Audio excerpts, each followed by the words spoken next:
La sagesse de nos arbres, c'est le titre d'un documentaire projeté le 15 novembre à Villeneuve-d'Ascq dans le Nord. Bonjour Thierry Dory. Bonjour. Merci d'être dans ce studio. Vous en êtes l'auteur-réalisateur. Alors on va essayer de comprendre de quoi il s'agit, le lien secret entre l'homme et la nature. Projection à Villeneuve-d'Ascq, c'est au Méliès, le cinéma Le Méliès, à 17h le samedi 15. D'abord, quelle est la proposition ? La proposition, c'est de, pendant une bonne heure, venir regarder ce qu'on ne voit plus. C'est-à-dire le décor naturel qui nous entoure au quotidien et qu'on a l'impression de le connaître et on passe tous les jours à côté de plein de choses magnifiques, de plein de mondes magnifiques. Une balade, une marche, qu'est-ce que c'est ? Voilà, le film, c'est une grande balade en compagnie d'autres hommes et femmes, des gens qui sont passionnés de nature, soit ils sont scientifiques, soit ils adorent, et on se met dans leur pas, on se balade avec eux, et en fait, comme quand on fait une balade avec un ami, il va vous raconter les secrets. Comment vous les avez choisis ? Ce qui était important, c'était d'abord de choisir des gens qui aiment les gens. Parce que souvent, enfin pas souvent, mais il y a souvent des gens qui, après, vont vivre en pleine nature, disant le monde humain m'a déçu, et puis je préfère les animaux, je préfère... Ici, non, ici, c'est des gens qui ont cette passion et cette avance, c'est-à-dire qu'ils connaissent vraiment très bien le milieu naturel, et ils ont cette envie de le partager avec les autres. Mais ça veut dire, on y découvre un chêne, un champignon, qu'est-ce que c'est ? En fait, le film, on réapprend les bases, des bases du vivant. Parfois, on a oublié que s'il y a des hommes sur Terre, c'est parce qu'il y a d'abord avant eu des végétaux. Et donc, le film, dans une première partie, réexplique un peu tout ce qui est élémentaire, mais qu'on a souvent oublié. Et puis après, vient en deuxième partie la question de « et nous, là, au milieu de tout ce système ?» On est bien là pour quelque chose, mais pourquoi ? Eh ben, le film essaye de montrer qu'en fait, on est un élément important du système, comme chaque chose. Et à un certain moment, il faut se souvenir qu'on n'est pas le seul élément de ce système. Un élément important du système et pas plus. Voilà. C'est comme un mécanisme d'une montre. Chacun a son rôle, et c'est ça qui est fascinant. Il n'y a rien qui est sur Terre qui n'a pas un but. Alors on connaît pas tous les buts et il faut encore, on est loin de tout connaître. Mais ce qui est fascinant, c'est de se dire que tout a un rôle. Une énorme balade à travers la nature, un film d'action douce. Voilà, un film d'action douce parce que qui va à l'encontre même d'une époque où on cherche toujours à faire du storytelling, à raconter des histoires. Et souvent, c'est un peu l'écriture maintenant en 2025. Dans les réseaux, on essaye chaque fois de chercher un peu le sensationnel. Et le sensationnel, malheureusement, c'est souvent lié à des énergies négatives. Et donc, on ne se rend pas compte, mais en permanence, on berce dans des énergies négatives, parce que malgré nous, on part sur les réseaux, on regarde à la TV.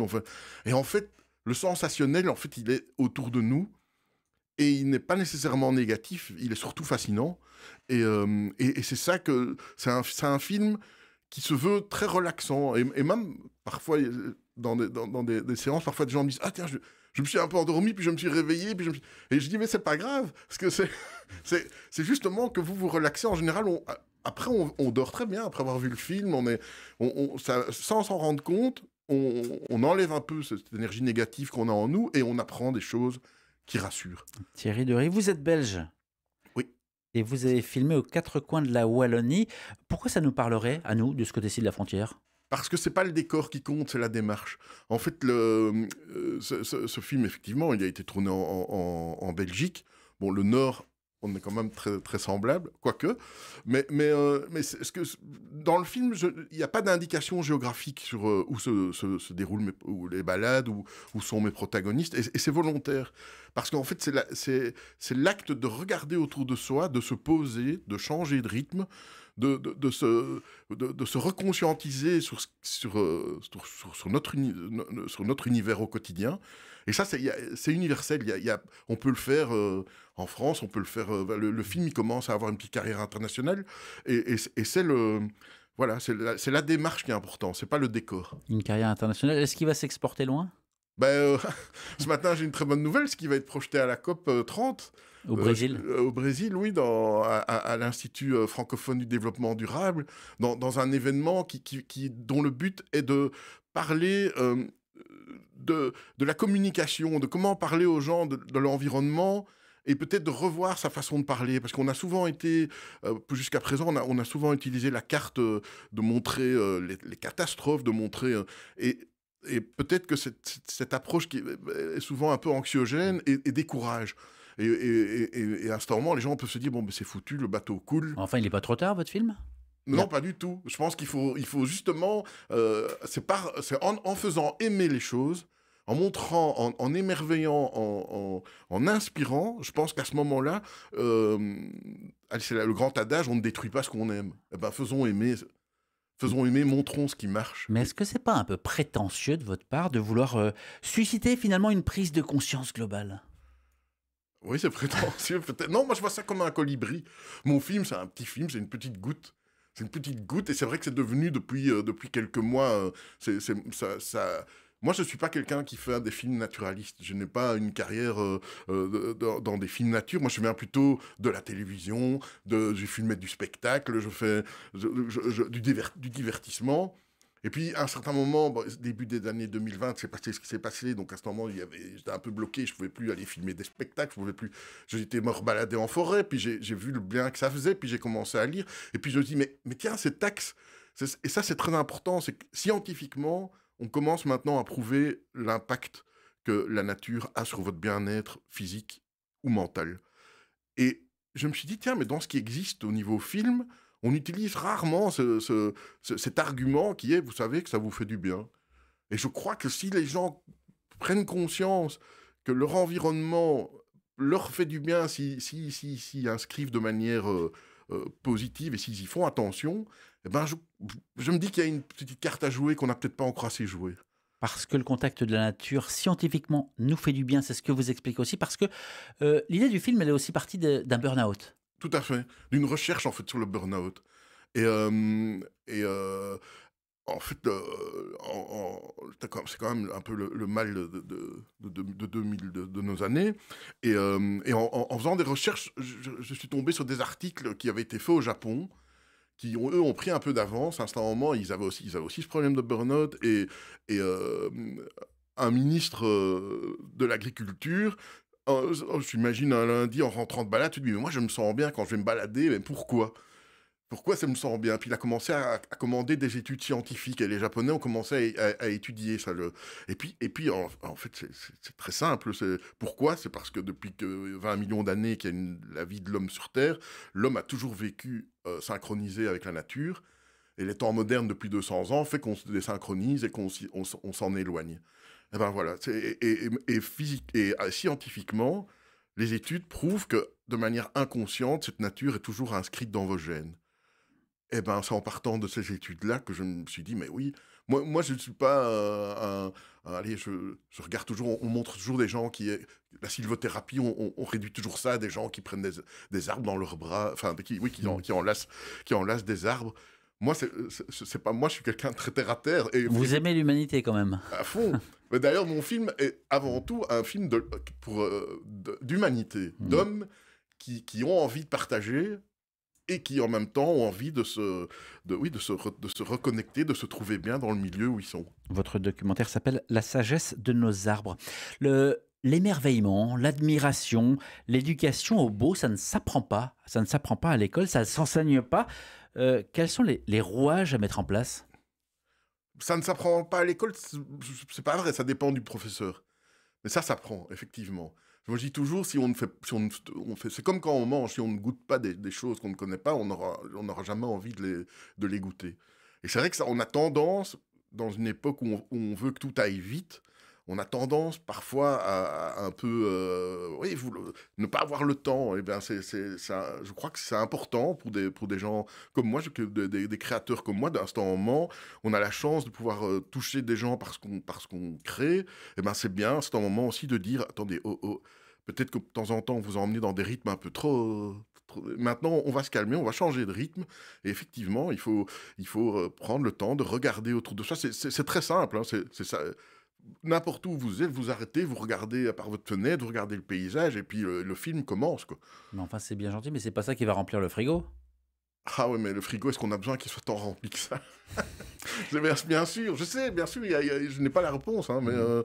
mais je crois que par moment, on doit pouvoir... Il y a d'autres choses qui sont vraiment importantes, quoi. Mmh. Thierry Dory, vous êtes diplômé de l'Institut des arts de diffusion. Vous avez débuté dans les années 90 comme assistant réal. Ensuite, Oui.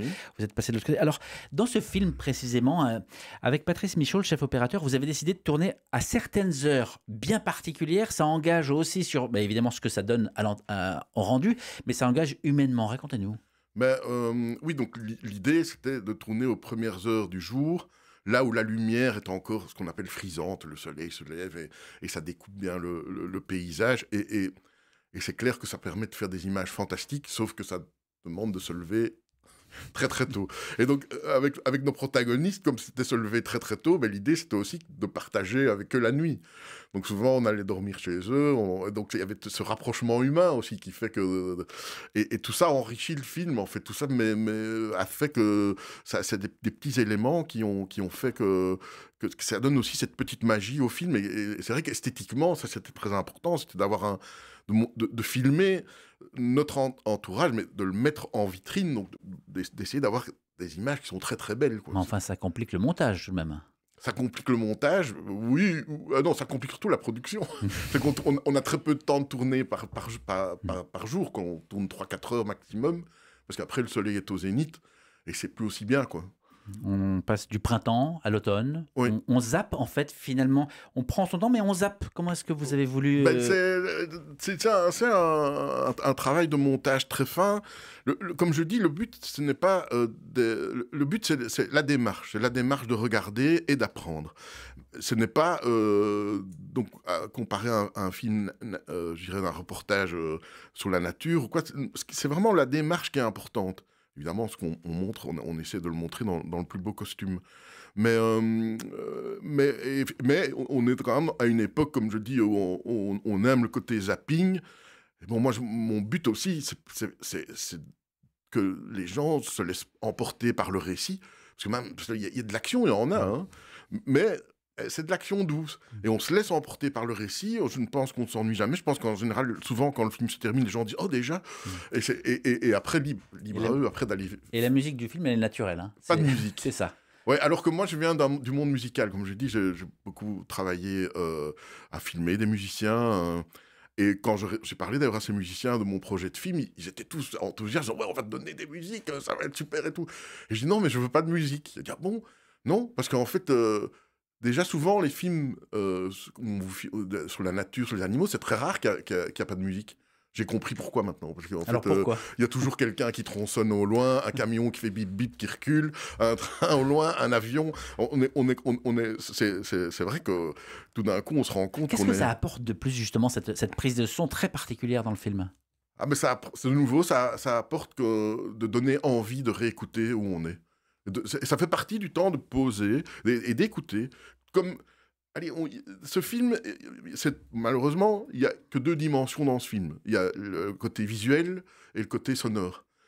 Et ce film va vous démontrer que la prochaine fois que vous allez vous balader, que ce soit dans un parc, dans votre jardin, vous allez chercher à utiliser vos 5 sens. Et rien que chercher en permanence à solliciter les 5 sens, ça va déjà vous permettre de ne plus penser à rien d'autre qu'à où vous êtes au moment où vous êtes. Solliciter les 5 sens pour aussi, évidemment, assouvir la recherche de sens. Mais est-ce que ça prend? Est-ce que ça se partage? Est-ce que vous avez des retours? Ah, mais c'est ce qui est assez génial avec les réseaux, le côté qui est chouette, c'est que souvent les gens, quand ils ont vu le film, dans la semaine qui va suivre, ils vont sortir en pleine nature. Et alors, ils vont m'envoyer des photos, des témoignages, et même, parce qu'il y a des gens qui viennent voir, qui sont très doués avec leur téléphone pour faire des chouettes images, ou qui ont capturé un moment de vie avec des animaux. Parce que aller filmer des animaux, tout le monde le sait, c'est la folie. Parfois, il faut rester des heures et des heures au même endroit pour voir passer un écureuil. Et moi, j'ai pas cette patience-là.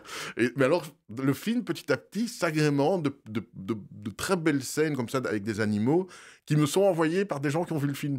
Ce qui fait que c'est un film en fait qui continue à vivre, à bourgeonner, La version qui aura le 15 novembre à Villeneuve-d'Ascq, c'est la version du 15 novembre de Villeneuve-d'Ascq. Il n'est pas impossible que si je reviens en avril, il y ait eu quelques petits bourgeons qui se seront Ça veut ajoutés. dire que le film est vivant. Voilà.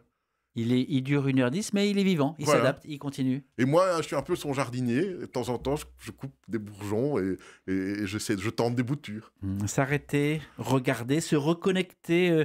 Les invitations, on les comprend à travers votre film, mais ceux qui ne pourront pas le voir, par exemple, quel est le mode d'emploi que vous leur donnez pour une reconnexion, pour une redécouverte? Le mode d'emploi, déjà, c'est comme je disais, c'est la prochaine fois que vous allez vous balader, déjà, vous coupez bien votre téléphone, première chose. Vous ralentissez un maximum votre rythme quand vous marchez. Vraiment, vous faites violence pour marcher très très doucement. Et vous mettez tout votre esprit sur le moment présent. Regardez ce qu'il y a autour de vous, arrêtez-vous. Parfois s'arrêter, même regarder vous regardez un mètre carré de terre, vous dites je vais l'observer pendant une demi-heure, et vous allez voir le film. Mais ça paraît farfelu. Ça paraît farfelu, mais il faut le faire. Ça vous coûtera une demi-heure et puis vous allez voir qu'après, vous allez bien vous sentir. Et que même par peut-être des petits problèmes que vous aviez, vous allez trouver des petites solutions. Mais c'est comme de dire à un fumeur qu'il faut arrêter de fumer parce que ça fait du mal. Ça ne suffit pas de le dire. Non, ça ne suffit pas, mais le fumeur, souvent, il se dit bon, je tente 5 minutes, puis il recommence, puis la fois d'après, il tentera 10 minutes. Puis à ce moment, il arrivera à arrêter de fumer parce qu'il aura compris que quand il ne fume pas, il se fait du bien. Merci beaucoup Thierry Dery d'avoir pris le temps de venir répondre à ces questions. Je rappelle que votre film documentaire, ça s'appelle La sagesse de nos arbres. C'est projeté le 15 novembre à Villeneuve-d'Ascq dans le Nord, au cinéma Le Méliès. À 17h, vous y serez? J'y serai. Il y a un site internet pour tous ceux qui veulent en savoir plus. Il suffit de taper www.lasagessedenosarbres en un mot.be. La sagesse de nos arbres.be. Merci d'avoir pris le temps de venir répondre à ces questions. C'est super gentil à vous, merci beaucoup. L'entretien va être à retrouver sur la page YouTube d'RCF Hauts-de-France et sur le site rcf.fr Région Hauts-de-France.